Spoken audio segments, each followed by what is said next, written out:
Phase 1 of our rebuild is complete. We are out of the relegation zone and we are climbing up the table. The only issue being Tottenham are as well.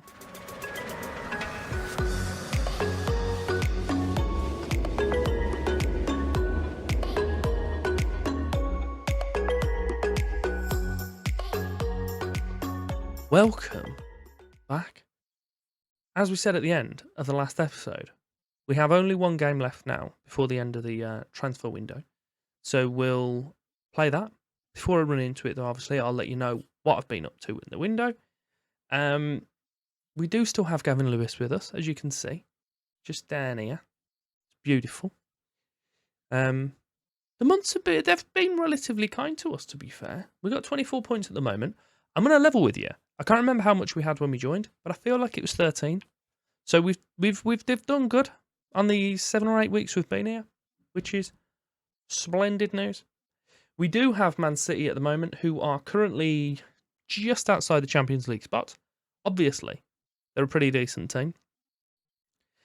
Before we jump into it all, though, if you would do me the favour of liking and subscribing. Obviously, if you want to see this carrying on, then make sure you hit the subscribe button. If you haven't pressed it as well, just press it. Press it for the lols. Oh, you'll love the animation. It definitely doesn't just change from like red to grey or something, but it's a wonderful treat. We have our fixtures, but before we jump into them, I need to let you know what's happened on our schedule. As I said, it's been relatively kind. We started off with a win against Burnley, which was on camera, followed it up with a win against Arsenal. At that point, I'm thinking we're going to win the league. Absolutely smashing it. No one can stop us. Leicester stopped us. We lost 2-1. That was a shame. Followed up with a 0-0 against Chelsea, which I was quite happy about.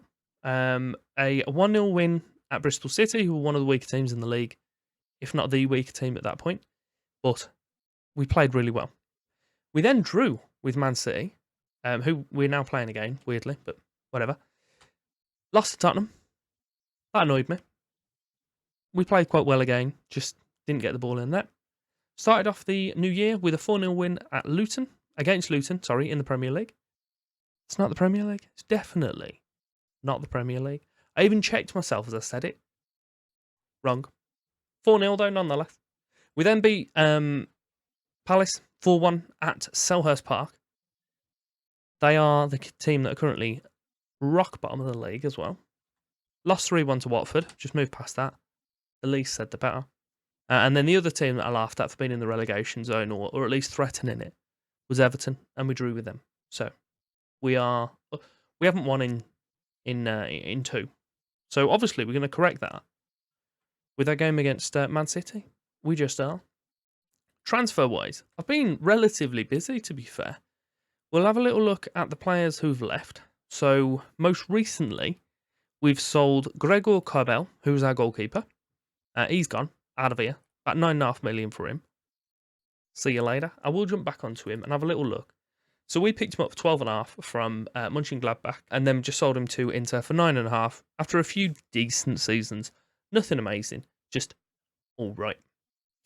We followed that up with a sale of Adam Curran and Daryl Ombang.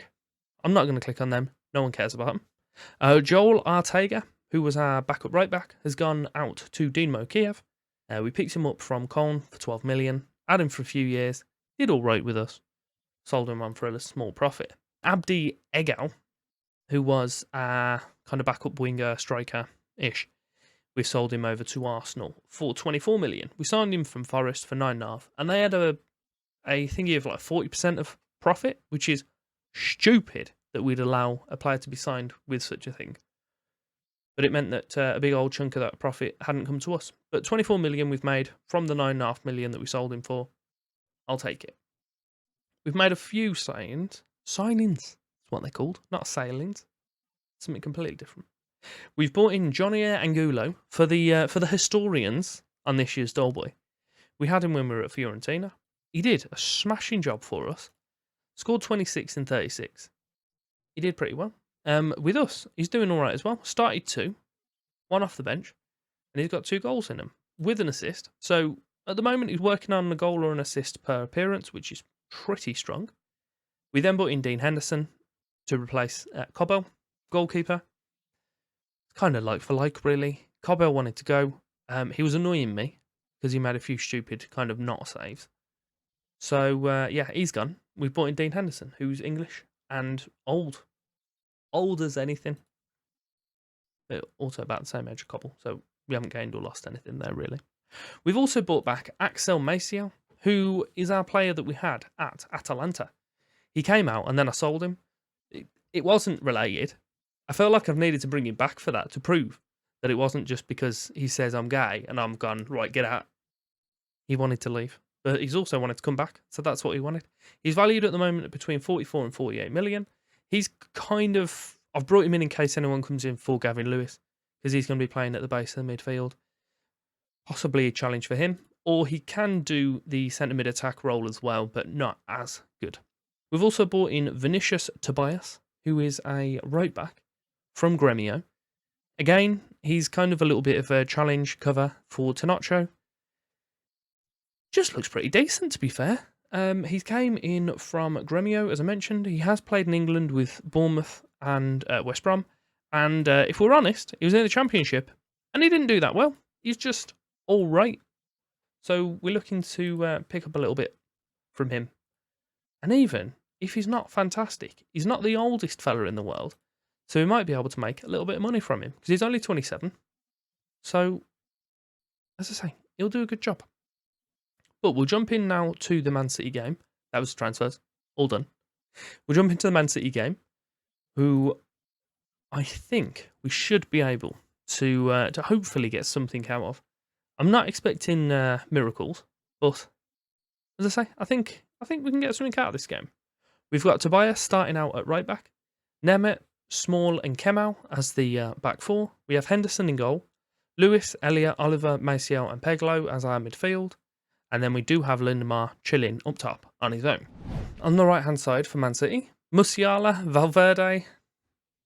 Why have I looked at this team? I've somehow managed to play them and not look at their players. Do you remember I said, literally 10 seconds ago, we should be able to do all right against these? We've conceded within 12 minutes. The only thing I have done is in my recent video against, or with my Duisburg one, is I moved these inverted wing backs to support for a game against a team that were quite strong. Probably should have done that before the game kicked off. If we're being honest, it would have been helpful before kickoff. We are now 26 minutes in. We've taken a little bit of creativity out of the team and knocked down our mentality in a game that we're trying to chase. So it's just, I was literally about to say it's just going to get worse. Then we immediately conceded. I was considering so much just not coming back for this game because we have a FA Cup game against Man U, which I am going to come back for next episode, which is only like a day or so, or I think it's the game after the window closes.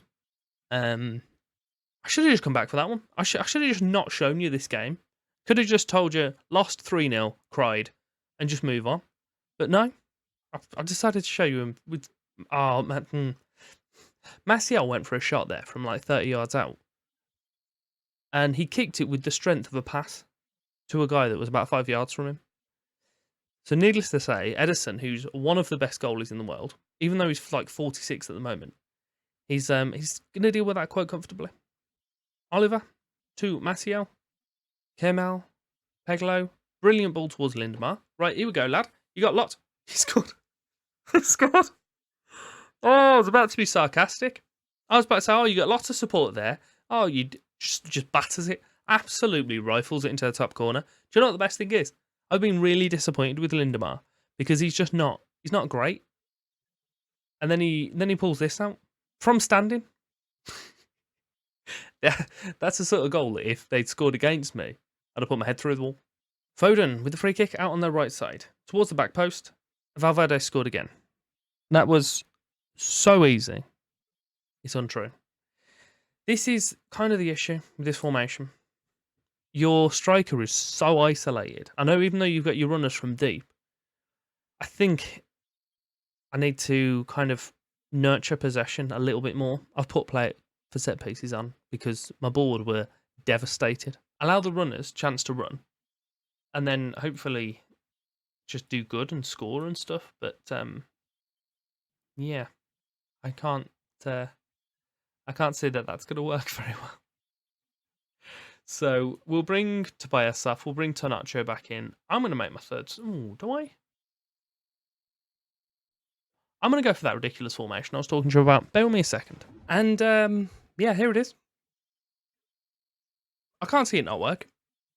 It definitely is going to work.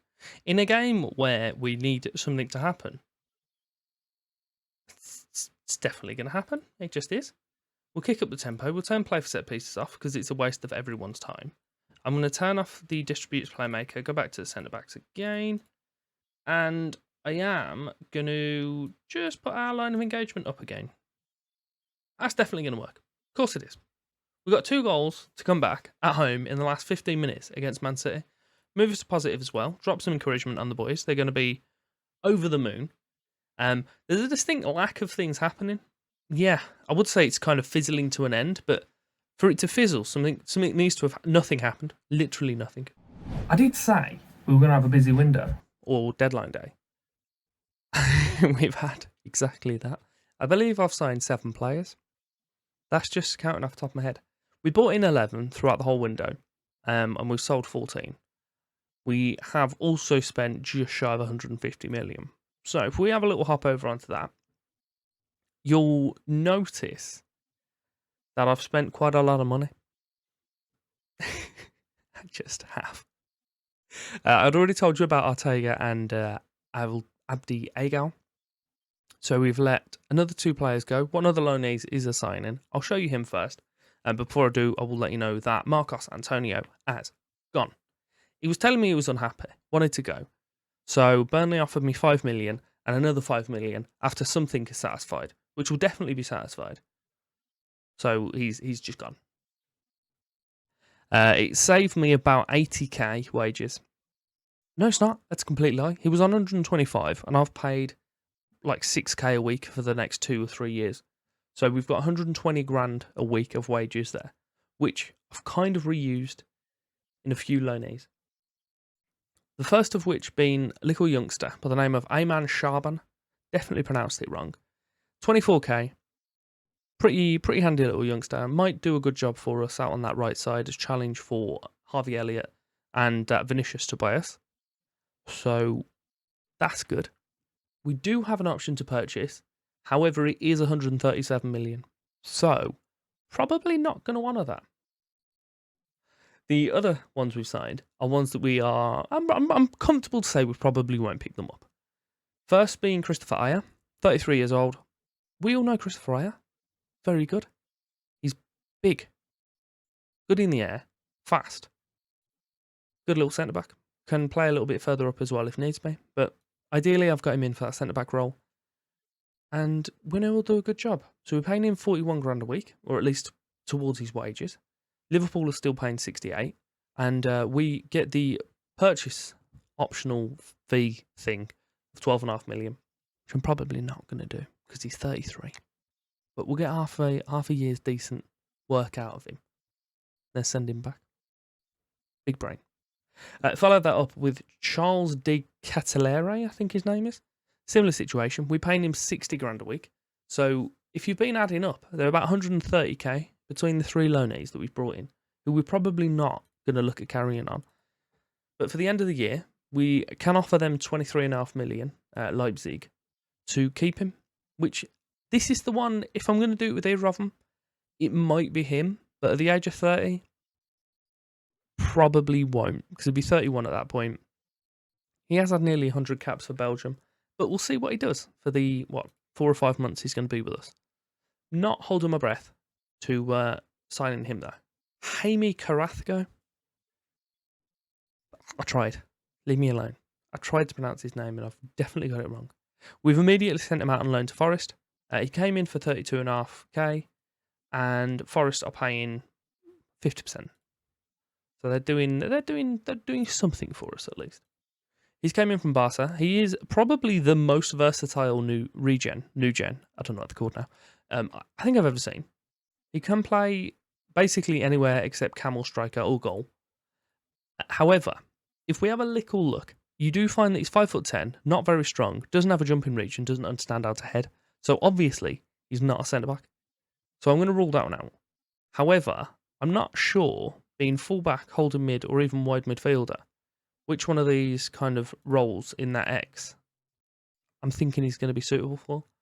If you see something in it and slap it in the comments, then that would be greatly appreciated. But I'm leaning towards maybe making him an inverted fullback because he's decent on either foot. I just picked him up because he was worth 12 million. I know it's a little bit of money, but 12 million, he's already valued 25 to 31. He's really young. He's came from Barcelona. He's got a hell of potential. I think he'll be a pretty decent signing for us. So I signed him. 12 million. Had a little bit of money left. Still got loads left. So he's came in. And then the two big signings. Who do we go for first? We'll go for Mamadou Gerrard. He's one that's kind of potted about the scouting reports for a while. And I decided to not sign him. Then I changed my mind and now I have signed him. So he's 55, possibly 65 million. I think the 65, that extra 10 million is like if he plays 50 games, which at the age of 19 and as good as he is, probably going to happen. So he can play either fullback. He can play through the middle as well. Again, he's only 5'10", but he's a little bit stronger and he does understand how to jump a tiny bit more. So I'm not completely ruling him out for centre-back. But if I played 3 centre-backs, maybe you could play the wide centre-back. I think he could do a decent job there. But primarily it's you kind of wide, inverted, fullback people. So he'll do a brilliant job. Strong and very strong for his footedness. He's a wonder kid. He's level-headed. You'd just love to see it. 65 million, I'm aware. Wages are 75k for a 19-year-old. Again, pretty high. And the final signing was absolute bits, but done by my director of football. In suggesting Vladislav Machalenko to me, I went to him saying, look, lad, I need a centre-back. And he went, have a little butchers at this fella. And I did. Completely just on his whim. Signed him because I had very little info. I needed a centre-back. And he was listed as a wonder kid, I believe. So I just thought, you know what? I'll trust you. Let's go for it. Let's bring him in. And he's decent. Only issue, he's a centre-back. He is 6 foot. Jumping reach 13, which isn't bad. It's not good, but it's not bad. His heading is 8. So he might win the header, but there's no guarantee it will go in vaguely in the direction of where he's targeted. So that's an issue. So I'm trying to work on that for him. His vision's appalling, but his tackling and concentration and bravery are just obscene. So add to that the fact that he's only 19. Very good. So another 77k wages there. But Big Vlad will do a good job for us. He's valued at 87 to 102 million already. So, yeah, I think in a few years we'll see massive offer coming from some random team for him. But I'm pretty happy with how that window's gone. We'll be looking at coming back for the Man U game in the FA Cup 4th round. We'll probably team that with the Wolves game as well, who are basically our only rival. I mentioned it earlier. Blues are useless. And Baggies. Couldn't care less about them. So we'll team up that as a double header for the next episode. I do hope you'll be there for it. If you have enjoyed today's episode, and if you're enjoying the signings, you've got a little something to say, slap it in the comments. There's some items over here so you can carry on watching. And yeah, thank you very much for your time.